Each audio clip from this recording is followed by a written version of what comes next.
Hi, thanks for checking out Right Law Group's video page. Today I want to talk a little bit about DUI motion hearings. So we've talked in other videos about kind of the process and what to expect in different types of DUIs, but I really want to focus in on what you can expect at a motions hearing in this case. So when you have an attorney, we go through the discovery in the case, we look at the police reports, we go through everything, and we're trying to find different issues in the case, either legal or substantive or factual, that in some way benefit you and can help us out at a jury trial. There are two reasons that you go to a motion hearing. One, you go so that you can flesh out some of the issues that happened in your case that may have been violations of your rights. So if you weren't Mirandized, if you weren't given express consent, if the officers did something inappropriate, or if they forgot something, anything that we can do to bolster your side of the case, that's beneficial for motions hearings because we can really pull those out. And there are a lot of legal ways that we can present it to the judge where we can get things thrown out so that a jury doesn't hear them. For example, if you make statements and you weren't Mirandized, that may be an issue that we can bring up and get any statements that you made suppressed so that the jury doesn't hear that.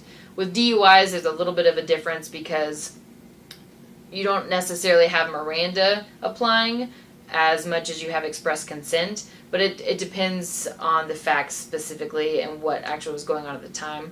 So what we do is we review the facts in each and every case and see if there's motions that need to be filed.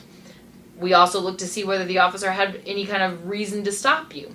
So what a lot of people don't know is kind of the tricks and tactics that police officers use to locate DUI drivers. Sometimes, and you'll see them on the CSP bulletins when you're driving down I-25. Sometimes they just let you know, hey, cops are out looking for DUI drivers. But we have to look and see whether the officer actually had a reasonable articulable suspicion enough to pull you over. Unfortunately, they have a pretty broad area that they can use. So they can use you weaving over a line to pull you over. They can use a broken tail light. They can use failing to signal, anything like that, little minor things to contact you. But our job is to see if the reason for the contact actually appropriately led to a DUI investigation or if there was a violation of your constitutional right there. Furthermore, the process of going to a motions hearing also helps us because when we get the officer on the stand, the defense attorney, in this case, if I was representing you, I would get up there and I would cross-examine him and ask him questions, and it really pigeonholes him down into specific answers on the record. And every court is recording this. So if you're in a misdemeanor court, they're recording on an FTR. FTR stands for the record. They're recording it on there, and it's an audio recording, and we order the transcript of that.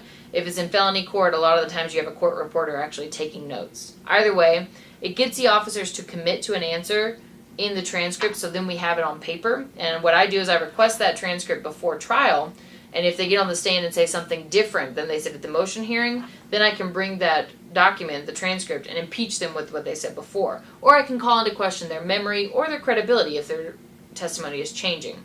So motions are really beneficial for those two reasons. One, they help us flesh out any substantial legal issues that may be in your case. And two, it helps us narrow down what the police officer is saying and hold them to what they're saying and hold them accountable at trial. For you, you don't have to do anything if you're charged with a DUI and going to motions. You don't have to do anything at all. All you do is show up. I always ask my clients to dress like they're going to church or going to visit in-laws. Dress nicely, be very respectful to the judge, but all you have to do is sit there. You don't have to worry about participating in any way. Just listen and let me do all the heavy lifting for you. If you have any other questions about the DUI process in general, check out our videos or feel free to contact us on Facebook, Instagram, Twitter, or at our website at www.rightlawgroup.com. And I hope this gave you a little bit of insight in kind of the purpose of a motion hearing. But I'm always happy to answer questions, and you can even leave comments below if you'd like to see other videos if any questions stemmed from this one. Thanks so much.